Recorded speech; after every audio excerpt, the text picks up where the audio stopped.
Even for me, a person who has spent a lifetime studying the nervous system and human behavior, there have been phases when I felt swallowed whole by the world around me. Times when the schedule was packed, expectations piled up, and disappointments came one after another. All of it can knock you off your internal axis if you don't have something stronger to anchor you. I'm not talking about medication, not about 3-minute mindfulness apps, and certainly not about hollow motivational quotes. I'm talking about a real mental framework, a structure strong enough to help you stay upright without drowning in emotional reactivity. For me, it's the practice of perceptual control. And it doesn't begin with changing the world, but with changing the way you look at the world. You can live in chaos without letting your mind be carried away by it. You can walk into a pressure-packed meeting and still maintain steady breathing and clear awareness. You can stand in the face of criticism without needing to launch a defensive response. That doesn't come from social skills. It comes from a new biological reflex that you've trained. That reflex has a name, the conscious pause. When your brain wants to react the same old way, anger, withdrawal, anxiety, you replace it with a new option. Pause, sense, assess, and respond with intention. It sounds simple, but it took me years to make it an actual reflex. And you can do it too, with commitment and the right understanding. The problem for most of us isn't a lack of knowledge. It's the lack of ability to keep the mind stable enough to use that knowledge effectively. You know what you should do. You've said, next time I'll react differently. But when the real moment comes, you fall into the same pattern, not because you're weak, but because your nervous system hasn't yet been trained to respond differently. If you want to change how you live, you must first change how your brain reacts. I've studied hundreds of neural mechanisms related to stress, attention, and emotional reflexes. But what I've learned from personal experience is this: peace doesn't come from your environment. It comes from no longer letting the environment control your mind. Self-mastery is not a default state. It's the product of thousands of moments when you choose to pause instead of reacting impulsively. And over time, those moments of pause create a new version of you, steadier, more grounded, more lucid. Someone once asked me, Andrew, what truly changed your life? My answer wasn't an experiment or a scientific paper. It was the decision to wake up each morning and spend the first 10 minutes checking in on the position of my mind. I didn't check email. I didn't touch my phone. I asked one simple question: how do I want to respond to the world today? And that question changed the way I started my day. It allowed me to be the one shaping my experience instead of passively absorbing everything like a victim. If you feel like you're losing control of your life, if you find yourself easily swept away by emotions, if you know what's right but can't act on it at the right time, you're not alone. I've been there. But you don't have to stay there. The key doesn't lie in the external world. It lies in your ability to rewire your own reflexes. You can't stop the wind, but you can learn how to hold the wheel. And the reward for that training isn't just peace, it's real freedom. The freedom to choose your response, to choose your direction, to become the version of yourself that you actually respect. This world is constantly in flux, but if your mind is trained properly, you don't need the world to be calm for you to feel okay. You only need to know that every situation is an opportunity to train your reflexes of mastery. And that's why I walk into each day, not to avoid friction, but to practice becoming a stronger, more clear-minded version of myself day after day. And you can begin too. It all starts with a single choice: to no longer let the world define your mind. There was a period in my life when I worked nonstop, yet still felt like I was moving without truly getting anywhere. Day after day, my schedule was packed, work kept piling up, but I realized I was merely reacting to the world rather than actively steering the direction of my life. And then in the middle of that exhausting stretch, I came to understand something incredibly simple, yet extremely difficult to attain. I wasn't lacking effort. I was lacking a compass, a steady, clear goal that doesn't shift with emotional whims or the gaze of others. That realization didn't come from an inspiring course or a hollow piece of advice. It came when I truly stopped, turned inward, and asked myself a question I had avoided for far too long. What am I really living for? You can be highly disciplined, work hard, and achieve many things, but without a clear inner destination, it's all just a parade through the fog. Every decision becomes a gamble. Every failure feels like a deep wound. Every rejection can make you question your entire direction. I've felt that. And I know you might be stuck in that kind of cycle too, where every day drains your energy but doesn't refill your spirit. The problem isn't that you haven't done enough. It's that you're not yet clear on why you're doing it. I began spending time writing down what truly mattered to me, not just in my career, but in how I wanted to show up in this life. It wasn't about a title, not about a specific income, but a clear version of the person I committed to becoming. From that moment on, everything I did had to be measured against that. I started declining tempting invitations that didn't serve that goal.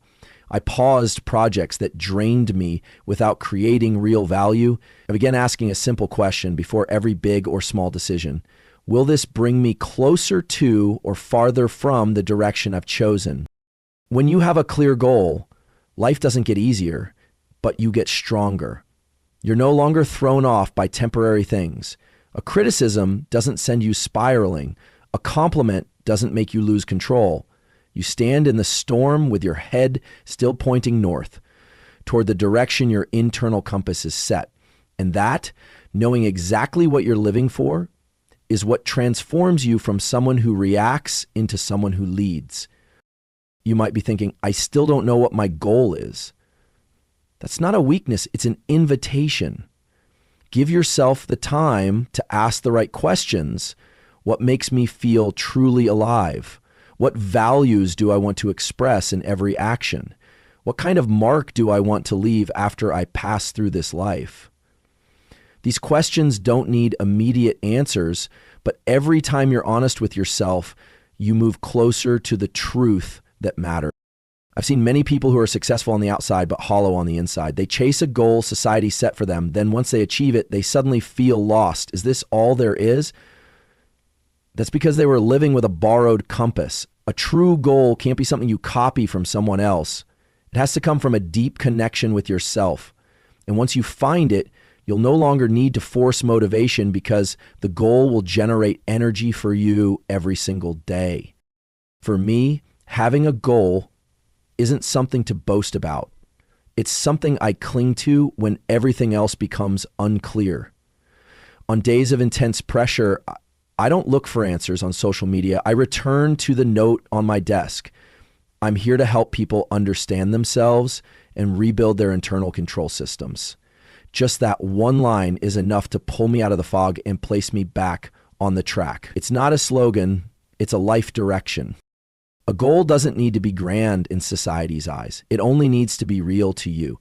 It might be being a trustworthy father, writing an honest book, caring for your body every day, living kindly even when no one sees it. When a goal is genuine, it teaches you how to say no to the wrong things, how to persevere even without results yet, how to forgive yourself when you stray, and most importantly, how to return to your center after each hit life throws your way. Everyone needs a compass, and if you don't yet have one, this is the time to start building it. No one can hand it to you. You have to build it yourself, choose it yourself, protect it yourself. But once you do that, you don't just move, you know where you're going. And no matter how much the world spins, it won't knock you down. Because you don't just know you're alive, you know exactly why you're living this way. And once you grasp that nothing can defeat you from within. One of the biggest shifts in my life didn't come from reading another scientific study, nor from some dramatic event. It came from a simple question I asked myself one ordinary morning. What is my mind filled with? This wasn't a philosophical inquiry. It was a truth with real, tangible weight. Because if you constantly feel disoriented, agitated, or unable to control your thoughts, The problem isn't just external circumstances. It lies in what you've allowed to enter your inner world without even realizing it. Just like your body needs clean food to function well, your mind needs a filter for its inputs.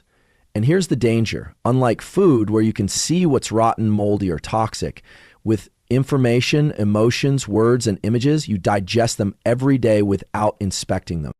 I began paying attention to what I was feeding my brain. Every time I scrolled through social media, every random news headline, every pointless or judgmental conversation, all of it left a trace in my brain. It might not have an immediate impact, but over time, it alters the quality of your perception, emotions, and reaction.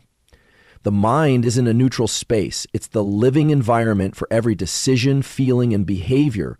If you let it become saturated with junk, don't expect it to function with clarity. I used to think I could withstand a lot of pressure, a lot of content, and a lot of negativity without being affected.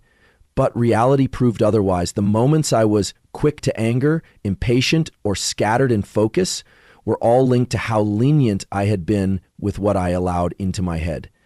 No one is strong enough to take in all kinds of energy without being thrown off balance. Even those with strong inner power need a filtration system, and if you want to control your life, you have to start at the source.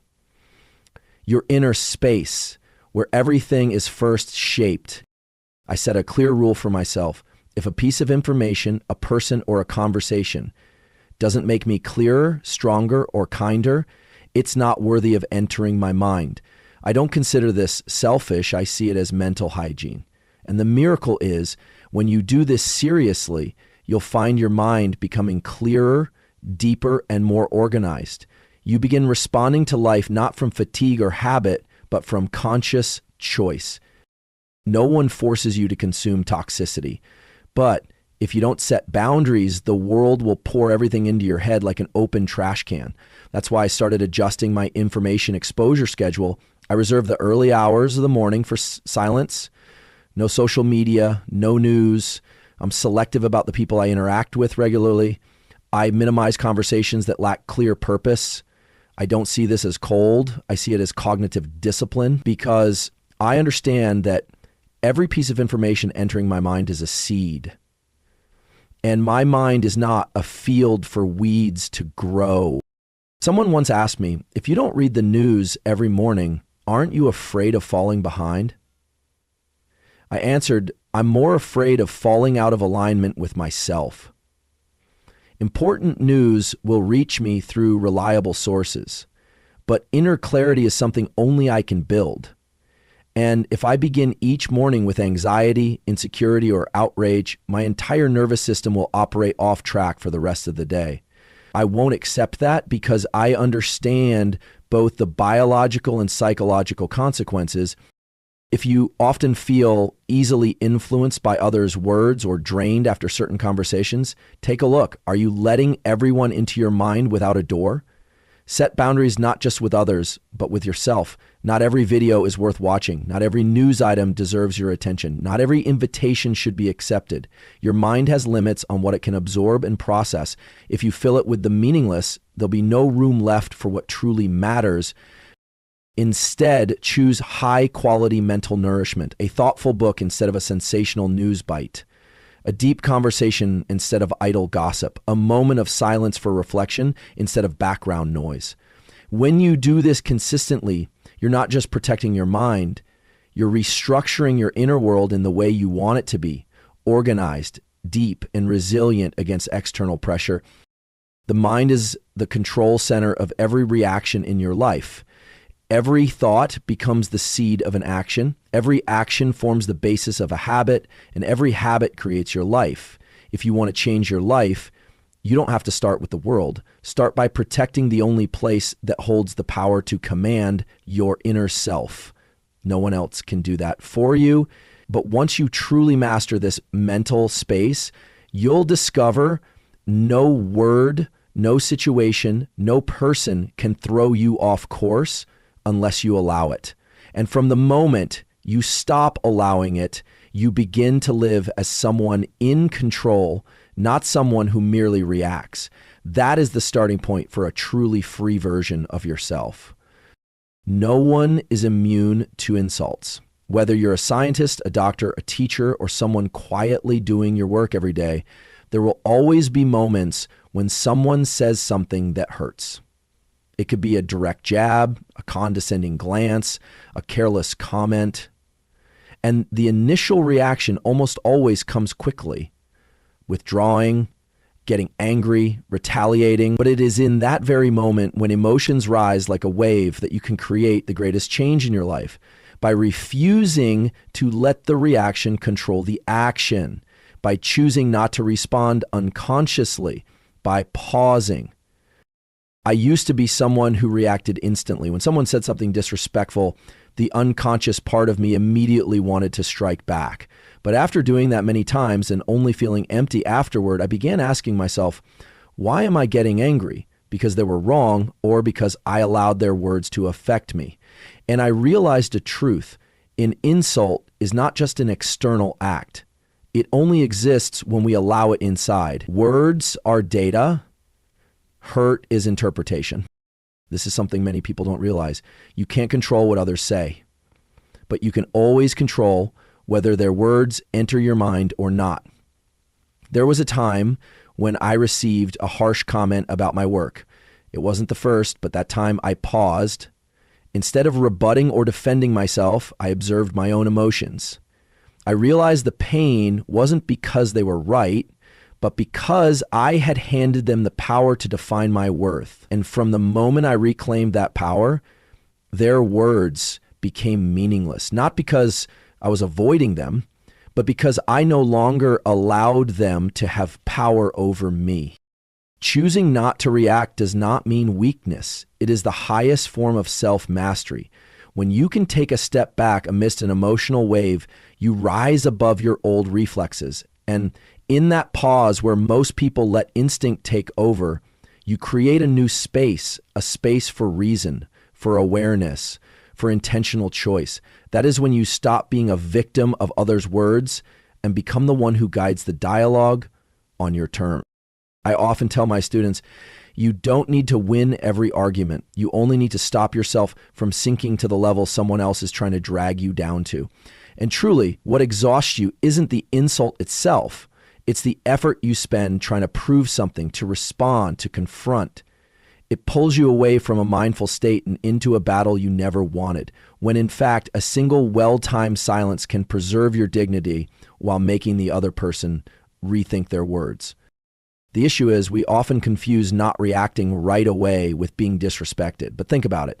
Do truly confident and strong people need to prove it in every situation?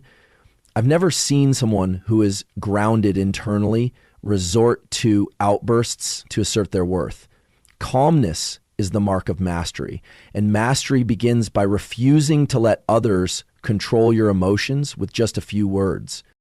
What I practice daily is not learning more knowledge, it's training the reflex to choose silence when it's needed. When you find yourself in a provocative situation, try placing your hand on your chest and exhaling slowly. That's not just a physiological act, it's a reminder that you are returning to your control center. When you can observe your emotions instead of being swept away by them, you are living as a conscious being. And only from that place can you respond, if needed, in a way that is weighty, thoughtful, and grounded. Not all insults are baseless. Sometimes there's a fragment of truth hidden in them, but you can only see that when you're not blinded by emotion. I've recognized uncomfortable truths from people who harshly criticized me, and by not reacting too quickly, I preserved the mental space to extract the valuable part and discard the noise. When you're calm enough not to be provoked, you begin using others' words as learning tools instead of blades stabbing at you. This is not something you perfect overnight. It's a journey. Every time you choose not to respond in anger, you retrain your nervous system to be more in control. Every time you respond from awareness instead of reflex, you're building a new identity structure, someone who knows how to command their mind. And once you do this consistently, you don't just change behavior, you transform the quality of your life. People can say whatever they want, but the power to assign value to those words belongs to you. And if you keep that power in your hands, you no longer need to fear any insult, because you understand the only thing that can truly hurt you is your own permission. And when you stop granting that permission, you're not just protecting yourself, you're becoming someone unshakable, someone who commands themselves, a mind no longer governed by others, a truly free human being. Fear and shame may seem like opposing emotions, but in truth, they share the same root. They appear when you feel small in the face of a force you believe you cannot control. Fear arises when you look forward and see the threat of pain, failure, or loss. Shame arises when you look inward and see something unworthy, inadequate, or unforgivable. Both can paralyze you if you don't know how to confront them. But what I've learned after years of working with the nervous system, human psychology, and my own experience is this: if you know how to transform them, fear and shame aren't burdens. They are fuel. They are among the most powerful raw materials you can use to build a solid foundation of inner strength. I used to be afraid every time I stepped on stage, not because I didn't know what I was going to say, but because there was always a small voice inside me. What if you fail? What if they don't accept you? What if you make a fool of yourself?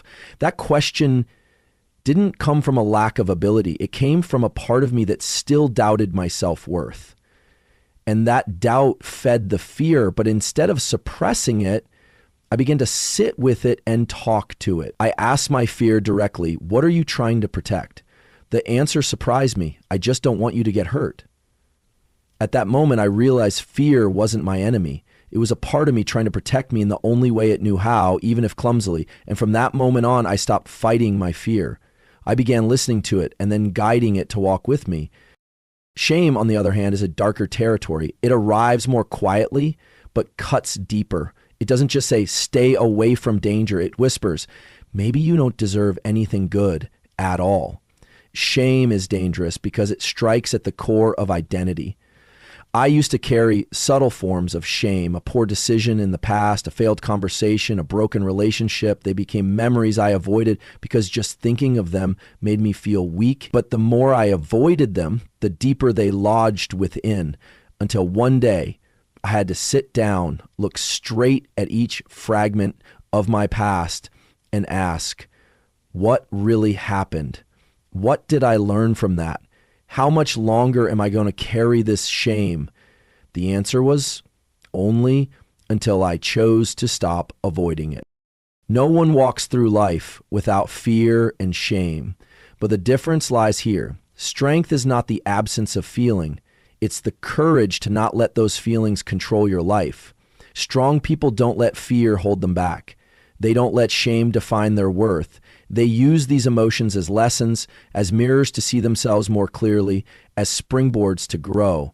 And to do that, you need a process of honest and uncompromising self-reflection. Start by writing down what you're most afraid of. It doesn't have to make sense. Just be real. Fear of rejection, fear of losing someone, fear of not being good enough, fear of being forgotten, fear of being misunderstood. Then ask each one, do I have real evidence for this fear?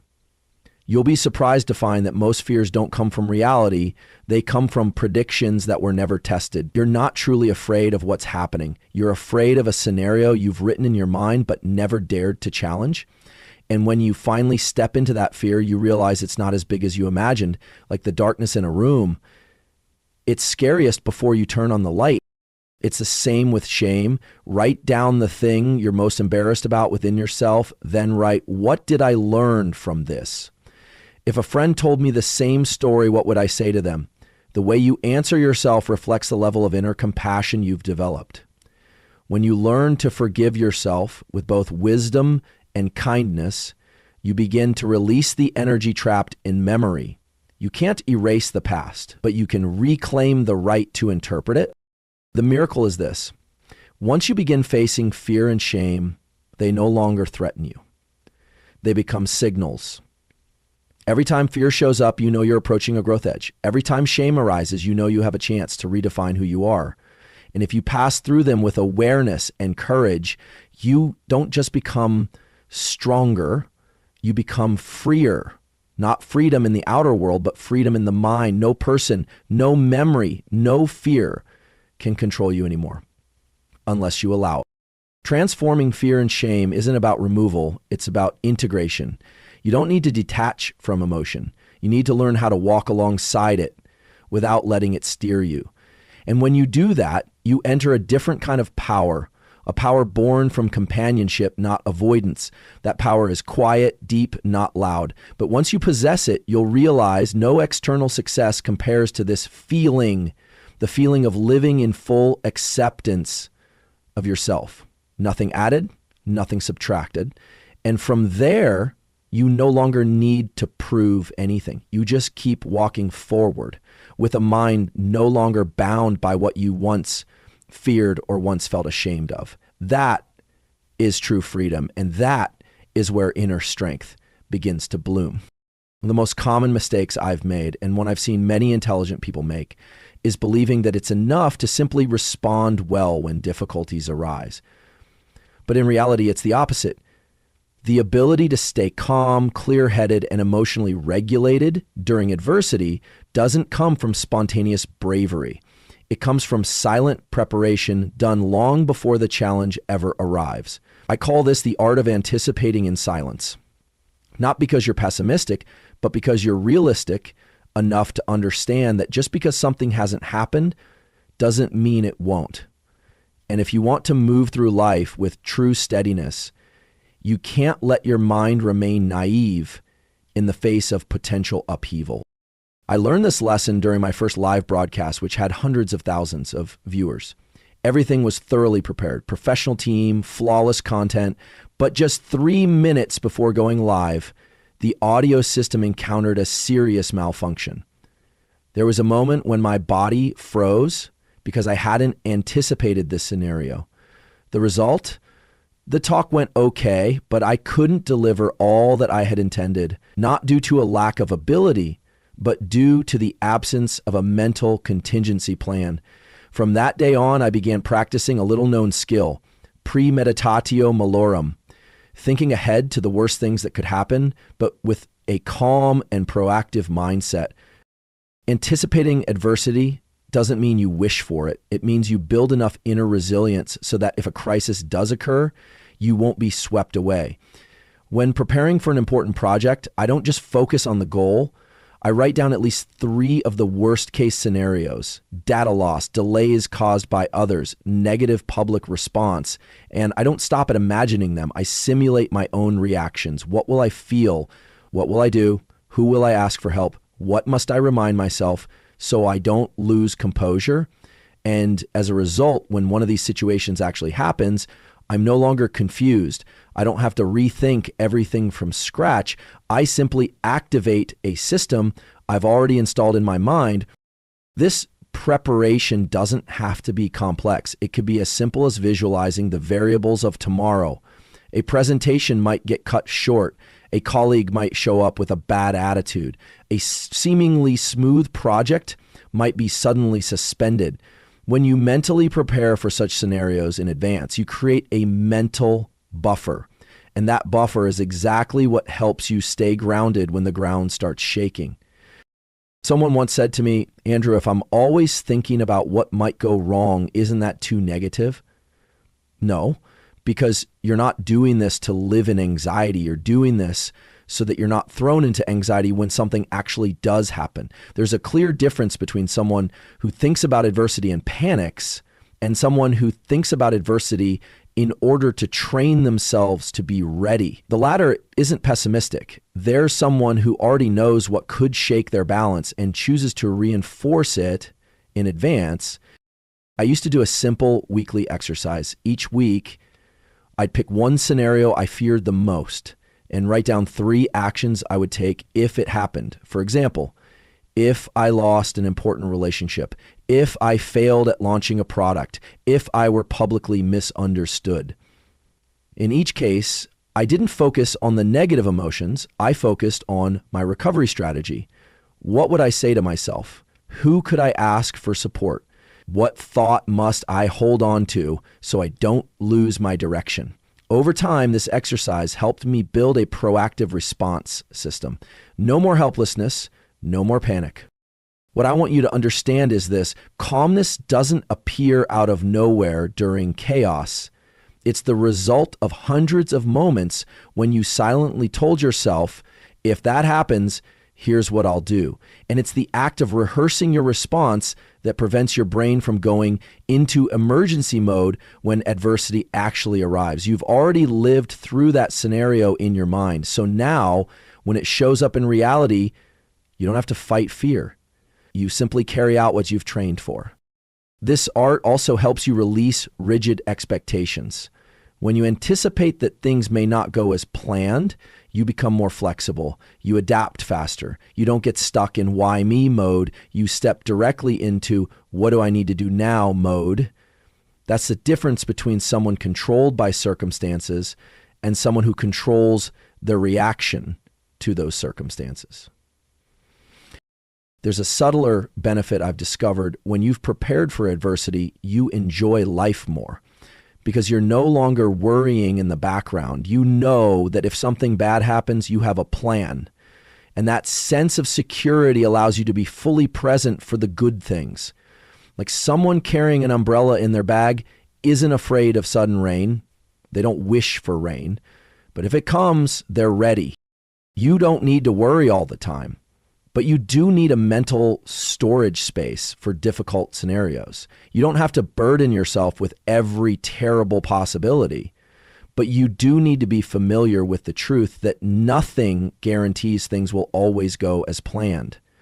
A truly mature person is not just someone who hopes for the good, but someone who also prepares for the bad, silently, unseen. But when the moment arrives, they're the only ones not panicking. And in a world as unpredictable as ours, that is a form of strength that cannot be replaced. There's a major paradox in life that I've often witnessed and have personally fallen into. The more you try to control the external world, the more you lose control of your internal world. You try to make others understand you, try to orchestrate every detail perfectly, try to make everything go exactly as you expect, and then just one small disruption, a rejection, an unforeseen situation, someone behaving differently than you hoped, sends your mind spiraling. Everything collapses, not because the world has truly changed, but because you placed your inner stability in things that were never yours to control. And when you do that, you've already uprooted yourself from solid ground. I used to try to control everything. In my early research years, I wanted every element to be flawless, from the equipment to the outcomes, from others' opinions to how I was perceived publicly. But over time, I came to a clear realization. The greatest effort shouldn't be directed outward. It must return inward. Because the world is always in motion, anything can change unexpectedly. And if I didn't have a strong enough internal anchor, I would forever be chasing what can't be controlled until I burned out, lost myself, and wore myself thin. True inner strength doesn't come from muscles, fame, or external validation. It comes from your ability to remain clear-headed amid the noise, to maintain choice in the face of emotion, and to stick to your principles amidst chaos. Every time you stay calm when everything around you is in turmoil, you're adding another layer to your inner fortitude.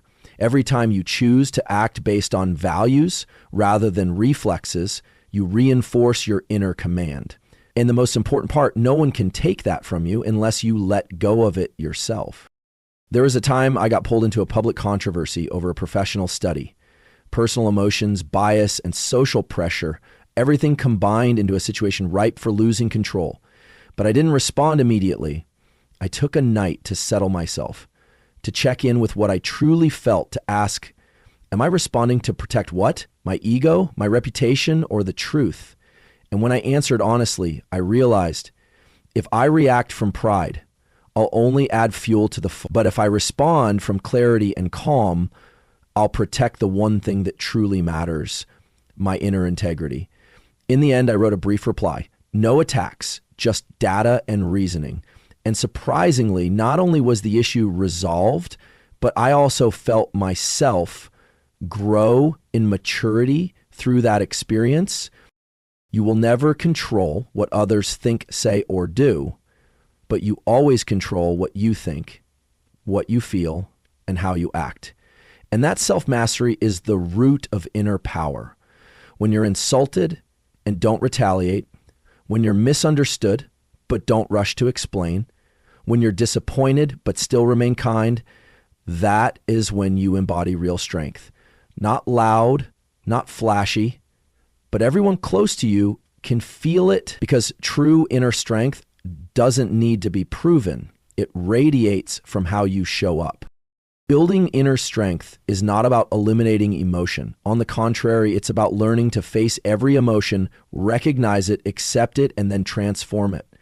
I don't try to stop myself from feeling angry, scared, or sad.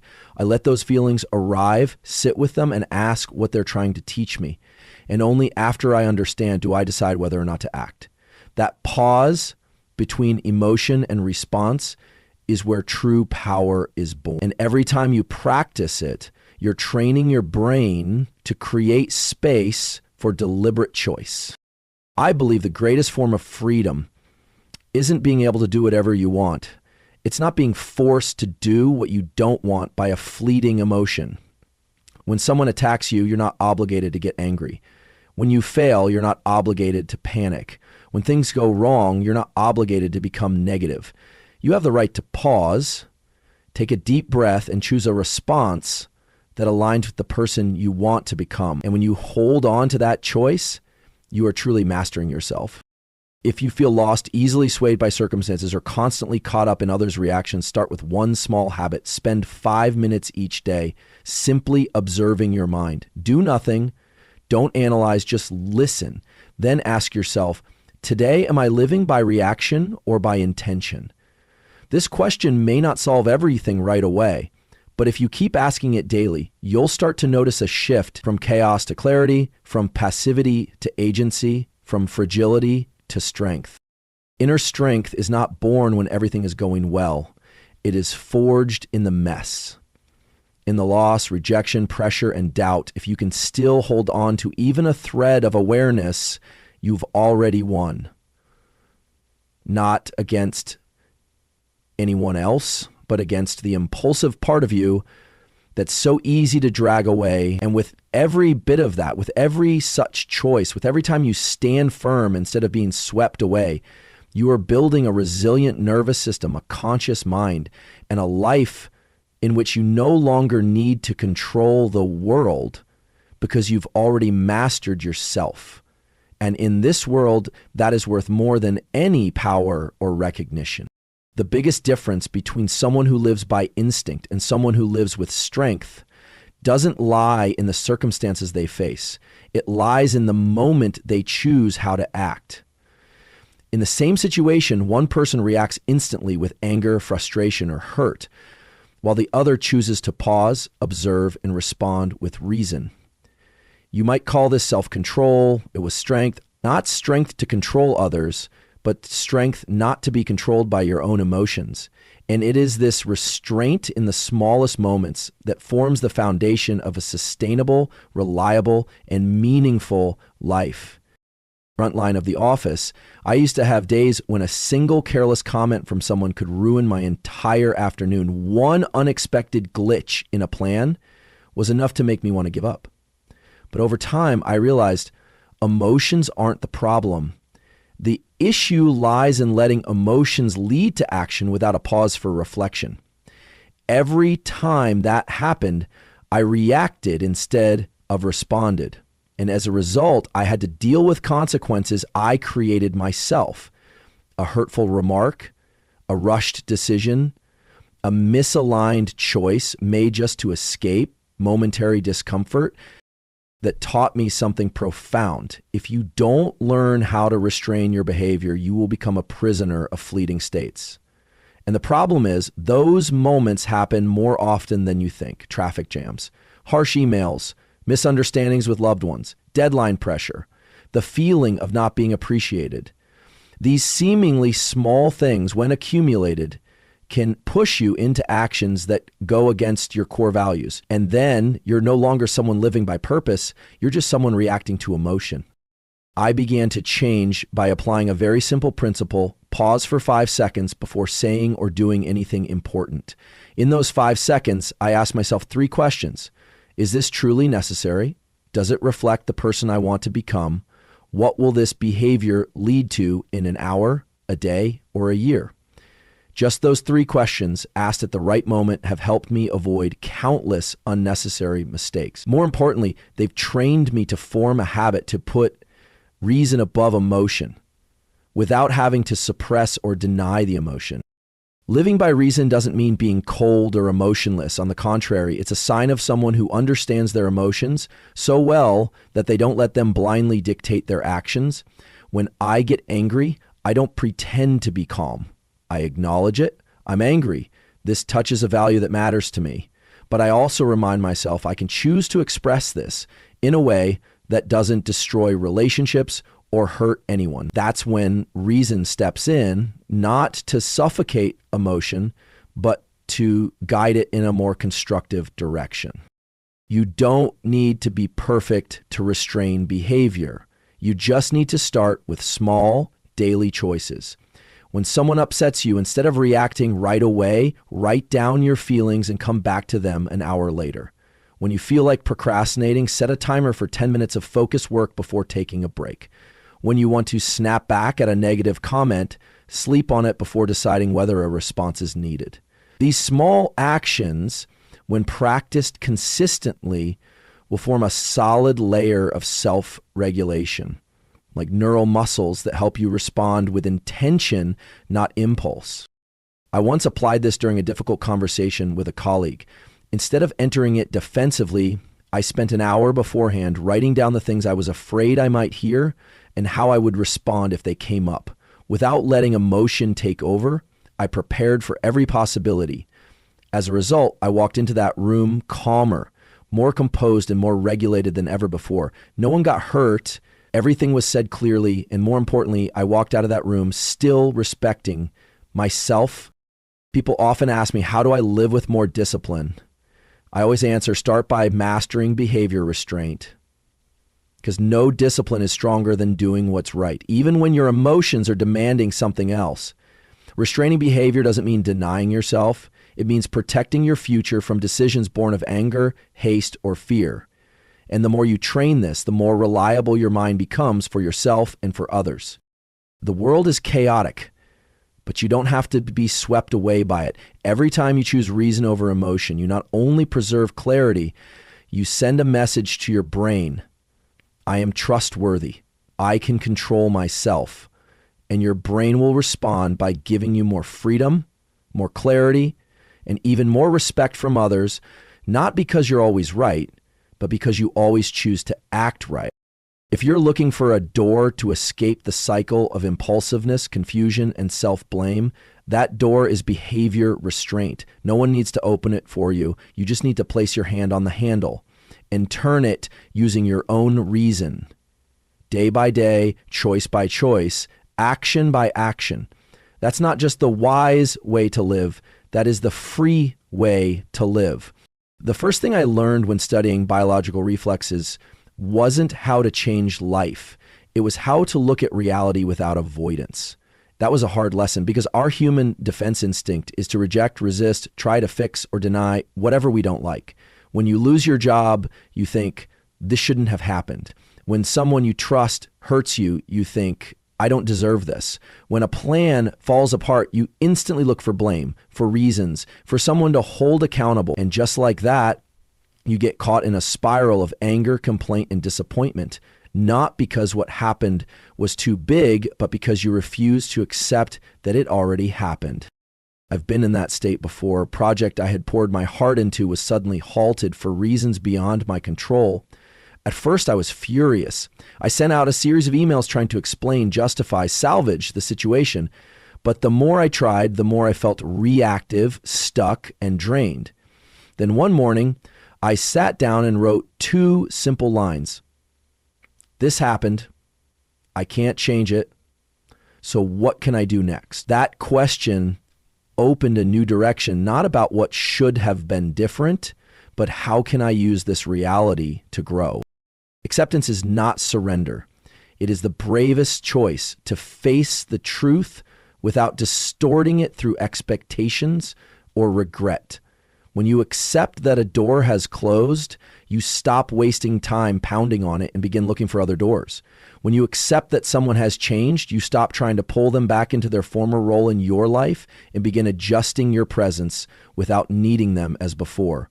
And when you accept that you too can be wrong, can fail, can get hurt, you start treating yourself with a deeper gentleness. Don't advocate resignation, but I believe that to change anything, you must start by seeing it exactly as it is. The truth may not be pleasant to hear, but the sooner you face it, the sooner you can act from a more grounded position. I used to tell my team, if you refuse reality, you're fighting an enemy that never gets tired.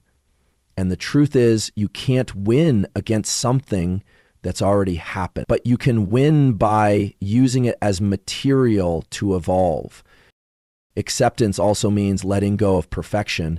We tend to set impossible standards, always strong, always right, always in control. But life doesn't follow linear logic. It has detours, variables, and shadowy corners. Every time you believe your worth depends on everything going smoothly, you're handing over the definition of your identity to forces beyond your control. And when things go wrong, as they inevitably will, you feel hollow. Not because you lack value, but because you place that value in the wrong place. One tool I use to practice acceptance is an evening journal. Each day, I write down 3 things that didn't go as planned, then immediately follow them with 3 things I can learn or do as a result. This exercise doesn't make the events feel better, but it shifts me from the role of victim to the role of creator.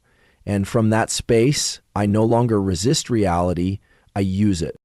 You can apply this in any situation. A breakup, a rejection, a failed plan, a rough day. You don't need to force it into something positive.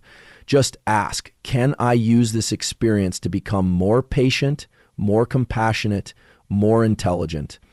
If the answer is yes, you've already shifted from passive to active, and your mind, which is highly sensitive to the feeling of control, will immediately begin to restore its stability.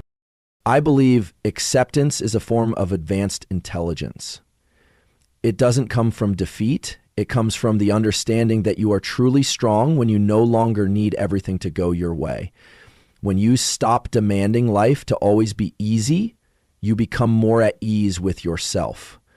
When you stop requiring others to always understand you, you begin to learn how to understand yourself. And when you stop forcing yourself to always be right, you open the space to grow, to mature, to live fully without wearing a mask. Acceptance is also an expression of trust, not trust that everything will work out perfectly, but trust that you can grow from anything that happens. It is a form of mental freedom where you no longer need to control every outcome to feel safe. You've built enough inner strength to live amid uncertainty without losing yourself. And from that place, every decision you make becomes clearer, deeper, more intentional.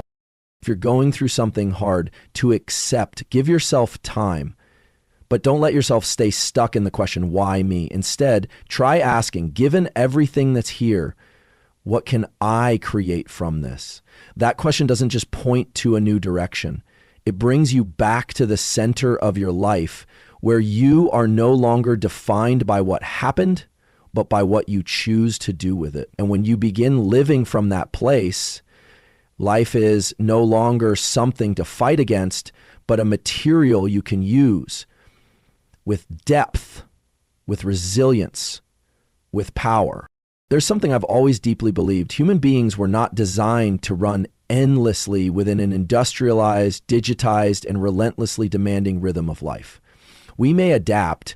We may train ourselves to reach high performance. We may convince ourselves that working 14 hours a day is normal. But beneath that outer shell, a sophisticated biological system still operates according to ancient laws, the laws of nature. And if you stray too far from those laws for too long, you won't just lose your balance, you'll lose a fundamental part of your essence, full presence, inner peace, and true connection with yourself. I didn't realize this in a lab, but on a simple morning when I stepped outside at 5:30 a.m. without my phone, breathing in the cool early air and quietly watching the sunrise, there were no emails, no data, no strategies in motion, only me and the rhythm of natural life. And in those few minutes, I felt something that years of research had never shown me.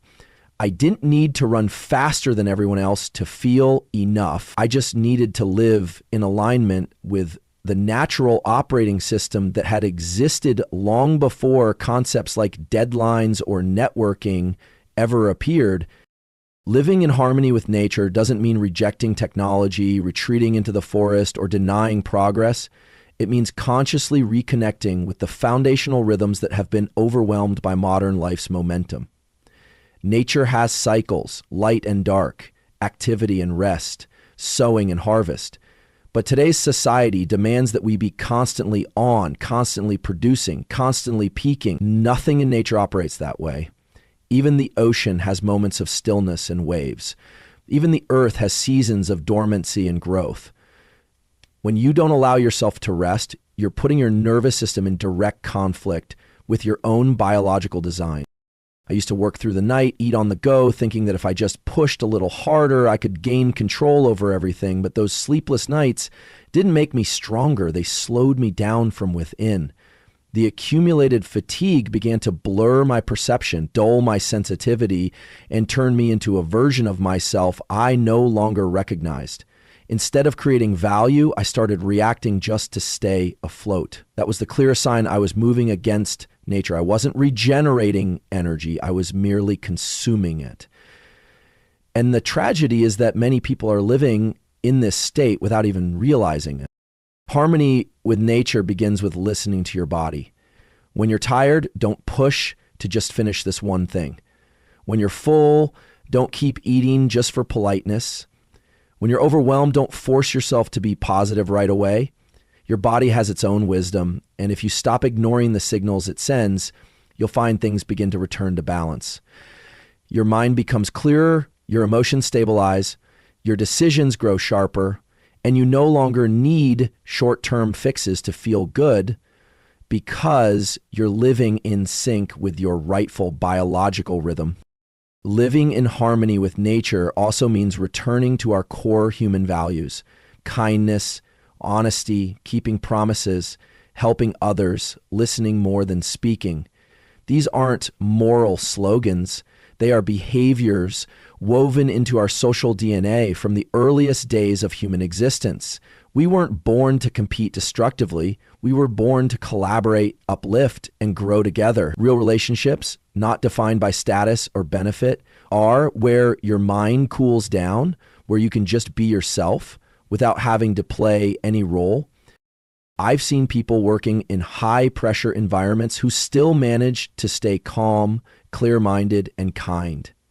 When I asked them for their secret, they didn't talk about time management systems or productivity apps. They talked about walking in the park for 20 minutes each morning, about turning off their phone one day a week, about planting a pot of herbs, reading an old book, or simply sitting in silence for 10 minutes each day to breathe properly. These might not sound revolutionary, but they are exactly how they nourish a way of being that is close to nature, and from that, they sustain an inner strength that isn't eroded by the outside world. Nature teaches you how to respond instead of react, how to wait for the right moment instead of pushing to seize it, how to accept that some things don't need your control in order to function well. And it is from that conscious release that you become even stronger. Not because you've mastered everything, but because you're no longer obsessed with having to. If you find yourself exhausted, lost amidst too many expectations and too many goals, try one thing. Step outside without taking anything with you. Just walk for 15 minutes. No music, no phone, no thoughts about work. Just feel the light, the wind, the rhythm of your steps, and the breath in your chest. You'll feel something begin to shift inside, gently, but enough to remind you, you were never disconnected from yourself. You just forgot how to live in tune with your own nature. Living in harmony with nature is not about going backward. It's about stepping into a smarter, more human, more sustainable future. A place where you don't have to become someone else to be accepted, where you don't have to constantly win to feel worthy, where you are allowed to live as yourself, according to the rhythm, limits, and inherent beauty you were born with. And that is real strength. It's not strength, knowledge, or status that determines your life. It's how you govern your mind. The world can shift with a single event, but your ability to control your thoughts, emotions, and reactions is always in your hands. Every action, every decision, every attitude begins there. Most people don't truly choose, they react out of old patterns.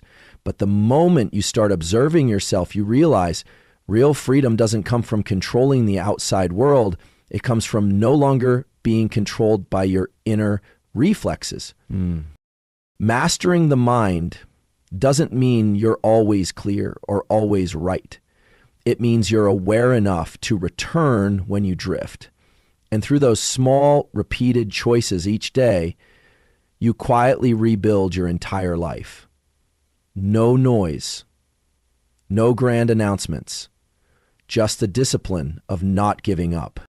Because once you truly master your mind, you don't just master your life, you become a quiet force that inspires the world around you. No need to show off, no need to preach, just a steady presence, unshakable, trustworthy, and untouchable, because you don't live by the world, you live from within.